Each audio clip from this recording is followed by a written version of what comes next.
Now, your weekly dose of inspiration, perspiration, and just the right amount of bull defecation. The Get You Some Radio Show with your host, the Vice President of Making Shit Happen, Terry Lancaster. Greetings and salutations, everyone. Welcome back to the Get You Some Radio Show. Now, if you've watched the show any at all, you know that I like to talk about social media. I think it's important. I think it's a lot more important than the fluffiness that some people prescribe to it. I think it's a major part of any salesperson's repertoire, of any business's repertoire. But so many businesses and so many salespeople, for that matter, they kind of give it second shrift. Businesses, they stick it on someone else. They hire an outside company to do it, and their social media feed ends up looking like a million other social media feeds. Or they give someone their advertising agency or their sales manager or someone, they give someone the authority to do it who has no interest in it, and it just doesn't get done. But today's guest is Cathy Nesbit from Harry Robinson Buick GMC in Fort Smith, Arkansas. She is the social media director there, and it's her full-time gig to create engagement, to create social media activity with the employees and with the community. We're going to talk to Cathy a little bit about what she does, how it helps Harry Robinson sell more cars, how it creates engagement and community, and what she does to differentiate between paid social media advertising and organic social media advertising, and the difference between what she does for the dealerships and what the salespeople do for themselves. And we'll be right back with Cathy to talk about that after this. For 20 years, Instant Events has produced the biggest, loudest, most attention-grabbing car spots in the history of big, loud, attention-grabbing car spots. We like it loud. But today, your dealerships need more.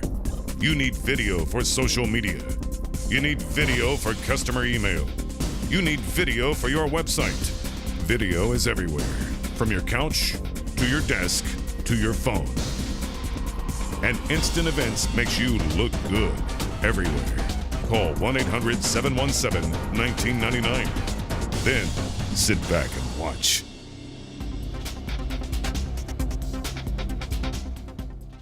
Cathy Nesbit, how you doing? I'm good. Thanks for having me. Oh, I'm very, very excited to have you.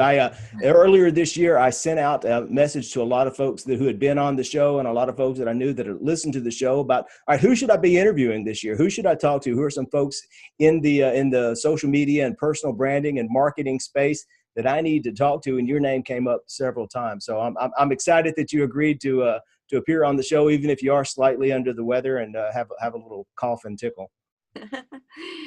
Well, I appreciate you having me, and I appreciate people, bringing my name up.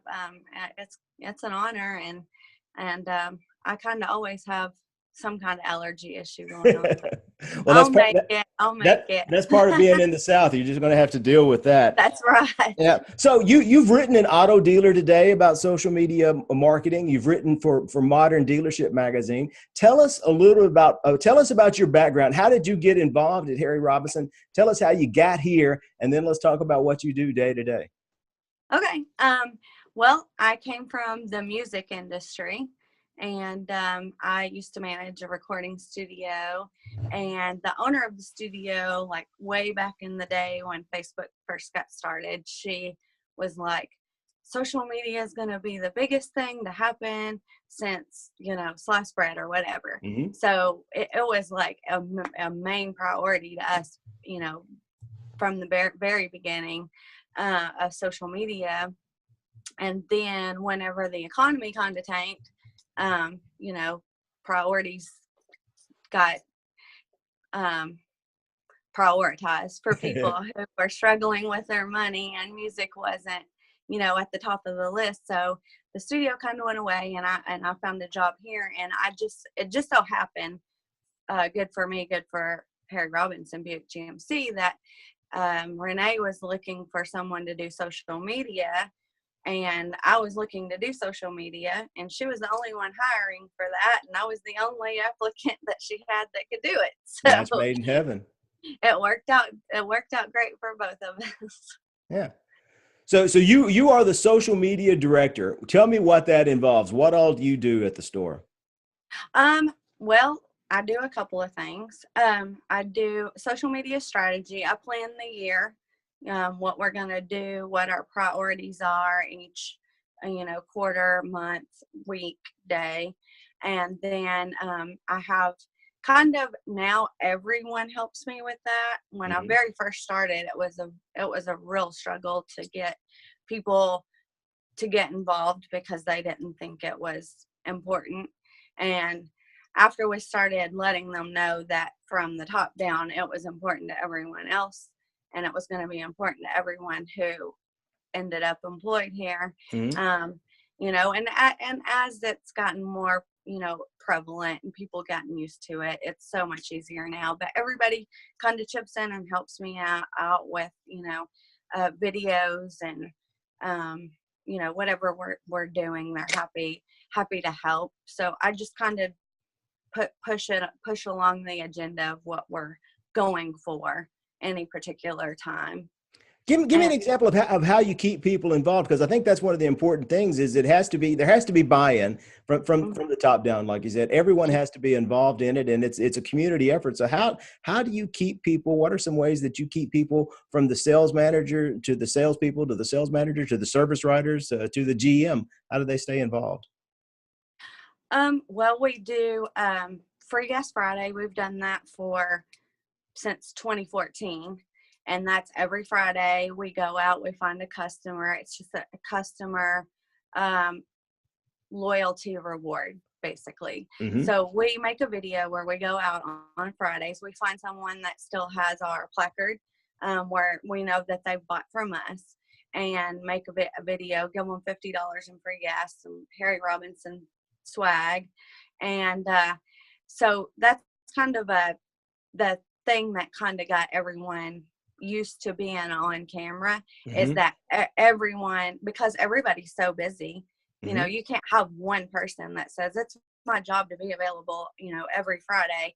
So everyone's kind of like, whoever's available, we're going to do Free Gas Friday.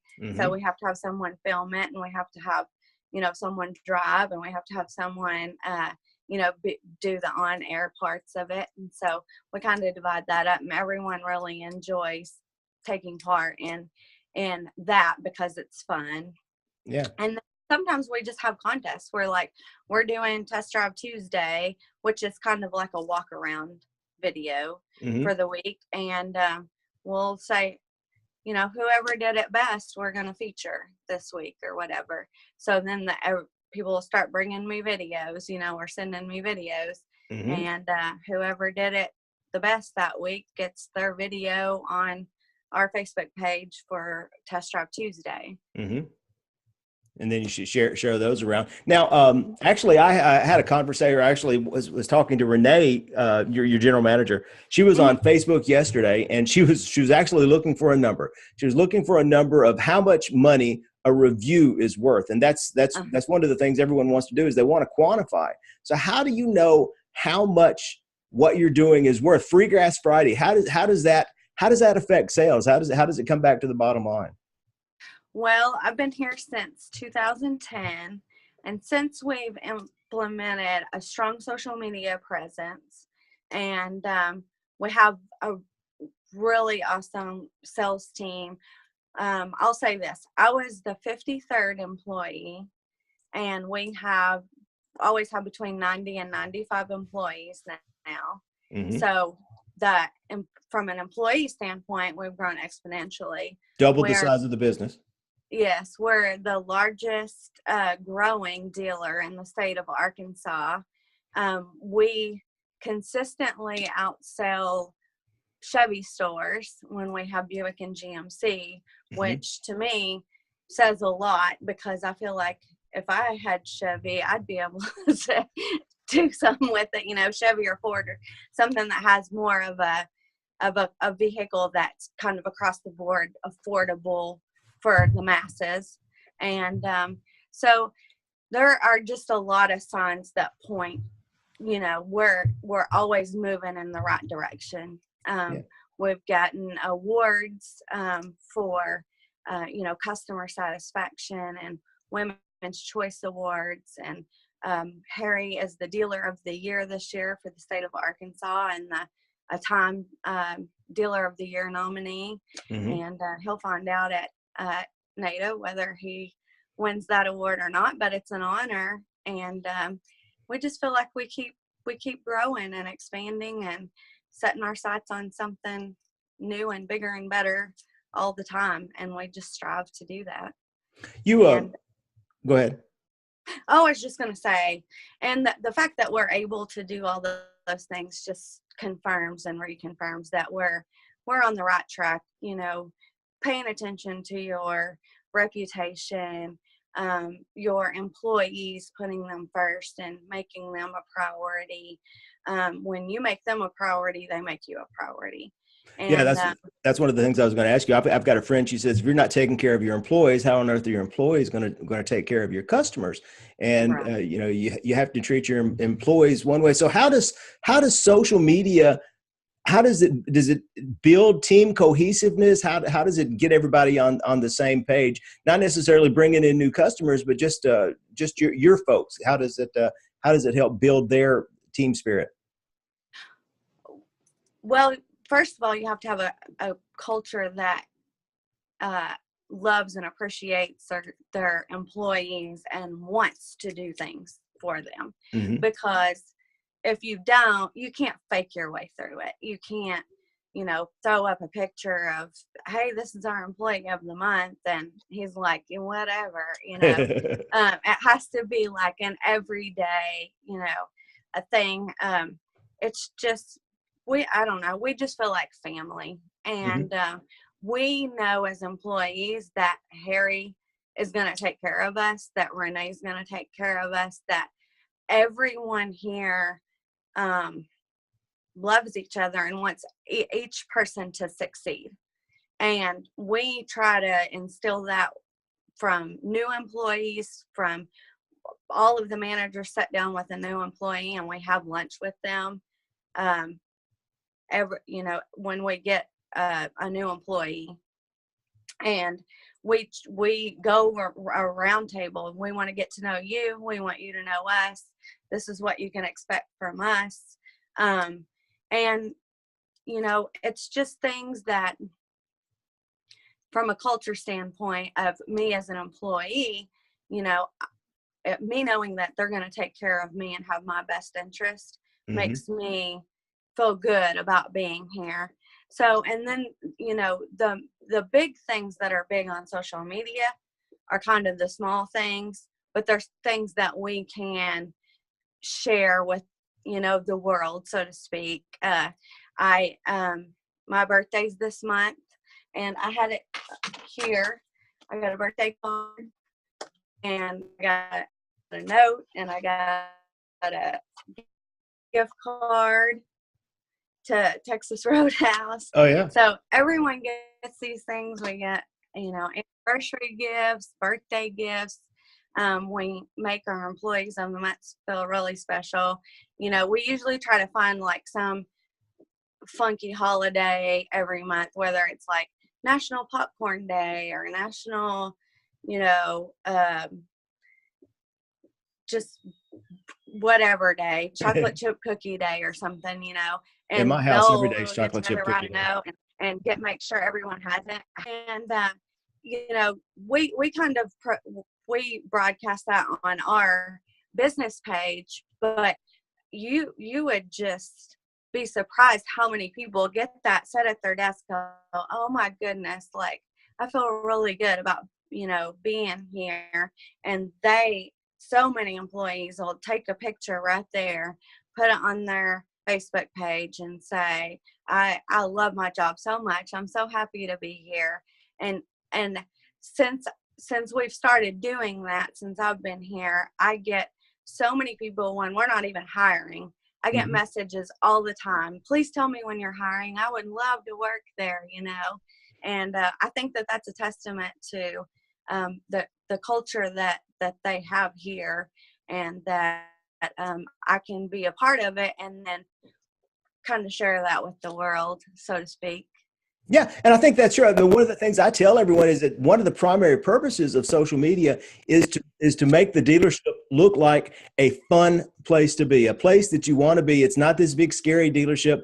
It's not this big scary place with people smoking cigarettes out front waiting to pounce on you. It's a fun place. I enjoy working here. I'm glad to be here, and I think you'll have fun if you come in and visit us. I think it puts a human face on what can otherwise be a kind of a scary thing for people. Exactly. Exactly. Well, you talk about building the team, and of course, I deal mostly with salespeople, and I work in the advertising and the sales training, the sales end of it.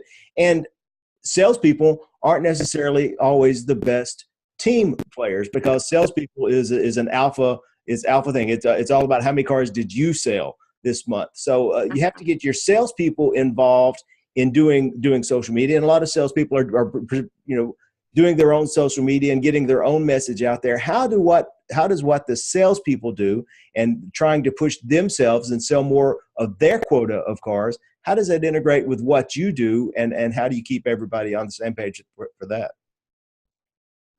Well, the salespeople have training every morning. They have a meeting, and whenever they have any questions, I'm right across the hall.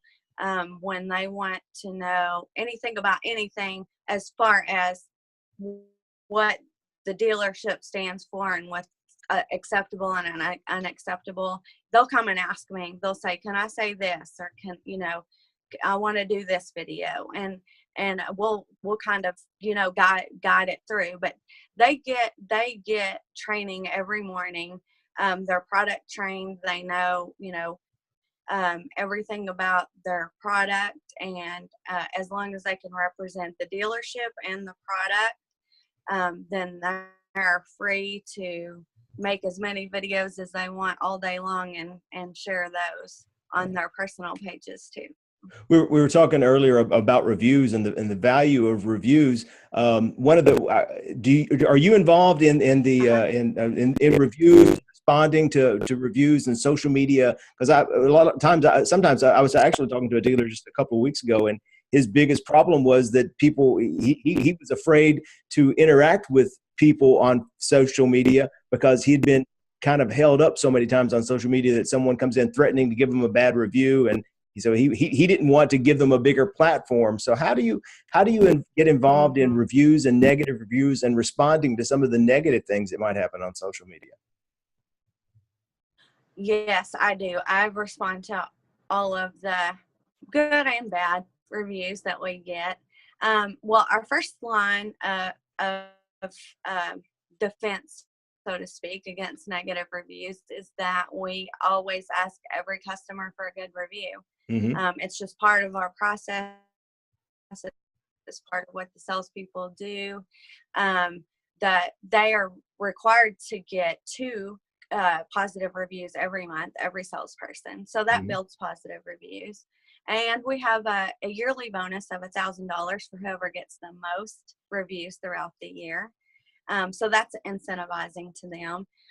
And they kind of have their own little competition too, as like on Dealer Rater, they kind of rank you as far as like who has the most best reviews. And when they get on top of that ranking, they're screenshotting it and putting it in our group message, patting themselves on the back.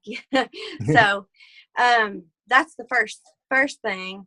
The second thing is that we have a culture where we, as a dealership as a whole, it's very important to us that our customer have an excellent buying experience, that we've exceeded all of their expectations, that they come in expecting, just to buy a car from a car salesman, and we treat them like they're part of our family and take really good care of them, and then ask for a good review. And then thirdly, whenever we know that there's a problem, we have a customer experience manager. They come to her, let her know that someone is having an issue before it gets to an irate situation. And then she's usually able to stand up in and say, what can we do to make you happy? What can we do to make this situation better for you? And they usually have something in their heads. Now, sometimes it's buy me a new car. Right. But most That of would the make time me it's happy. reasonable, and we're able to take care of it that way. And then if it does get to the point where they're leaving a bad review, I respond, and I usually try to respond to them, yes, but also respond to every other person that's reading that review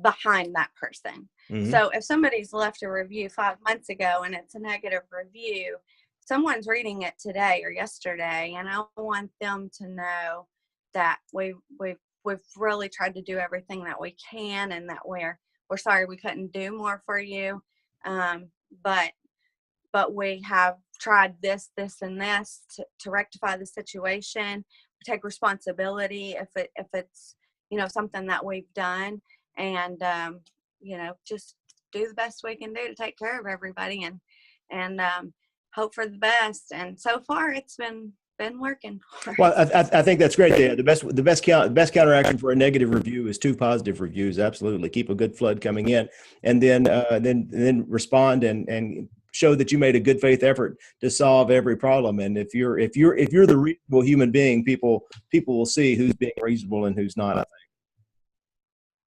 Yeah, that's what we hope for. Yeah. So you do social media advertising, and there's kind of I read something the other day that asked the big question: is organic social media even worth the effort anymore? Because Facebook keeps changing everything. Because Facebook is a business. Facebook wants you to spend money on Facebook, and so they're trying to they change things to encourage you to spend some money on Facebook. So talk about how what you do on the organic side with the contests and the community involvement, and then compare and contrast that with any advertising that you're buying on social media, and how do you integrate those two, and what's the difference? They're two different animals for sure. For organic, it's more culture, more community. If we're out doing something in the community, we're sharing that. If we're having a ice cream social on the showroom floor, we're sharing that. We do contests to just try to build up some engagement and get also new followers. So that's kind of where we go as far as organic on our page. Free Gas Friday, customer loyalty, just kind of sharing with people who we are and what we're about mostly. And then, a lot of times if we have a picture up and there's 5 employees in it, then those 5 employees are sharing that picture, all their friends are commenting, so you can get engagement, even though these days it is a little harder, and I hope that they make some adjustments, even on my personal Facebook profile news feed. It's kind of rough right now, but on that paid advertising part of it, we do more of a targeted approach. For service, for example, we target our current customers as well as GM owners within a so many mile radius, to remind them that you need to whenever you have your service appointment, just click right here and you can make a service appointment, or click to call us or whatever. So we're trying to stay right there so that whenever they need service, we're available to them. Right. And we know that we're not targeting, the Kia owner in Tulsa, but we're targeting the GM owner in Mansfield, which is right down the road. But yeah. So as far as sales, you can target in market, near market. You can be very specific with who you're getting your messages to. If you have a Buick Encore that has $4,000 off, you can say show this ad to everyone who wants who's in the market for a Buick Encore. Mm-hmm. And it's not a perfect science, but it is real close, and way better than, you know, just throwing it out there in the newspaper or whatever we used to do, you know. So, and then we can track our leads through there. And then, you know, just branding, just keeping us top of mind. And we try to use our real people that really work here in our ads, so that whenever, you know, you call Amanda for a service appointment and you're getting Amanda, Mm-hmm. her picture's on the advertisement that you're seeing. And when you talk to her and then you show up, and she comes and says hi to you, you know who Amanda is, because she's really here. Well, that's great, putting a human face again on everything. Everything, right. All right. Well, I promise everyone that they'll spend 25, 30 minutes a week listening to the show, watching the show, and listening to my guests, and they're hearing their stories. That we'll give them one thing that they can do. The listeners are salespeople and entrepreneurs. They're car dealers and car salespeople, but also plumbers and chiropractors and you know, doctors, lawyers, and Indian chiefs. So let's think about one thing, social media wise, that a person leaving today, when they put down their phone today, what's one thing that they can do on social media to make their lives and or their business better, Cathy? Well, you may have heard this one before, but this is really, really good. So if you want to do something today or this week, I would make a how-to video about whatever you can think of that you know that your customers have a question about. Whether you're in car sales and that is how to pair your phone, or whether that is a plumber and it's how to plunge your toilet. I mean, I don't know. But there's always something that people want answers for. And I just think that the biggest impact that we can make that will keep us in customers' mind and to know us and to trust us is to teach them how to do something. So that's what I would say, is make a how-to video. And once you start doing that, make more and more and more. Get You Some Radio. You've been listening to the Get You Some Radio Show. Subscribe today at terrylancaster.tv to hear more episodes, win valuable cash and prizes, and get free training to help you create an army of buyers who know, like, and trust you before they've ever even met you. It's a big, wide world, boys and girls. Get out there and get you some.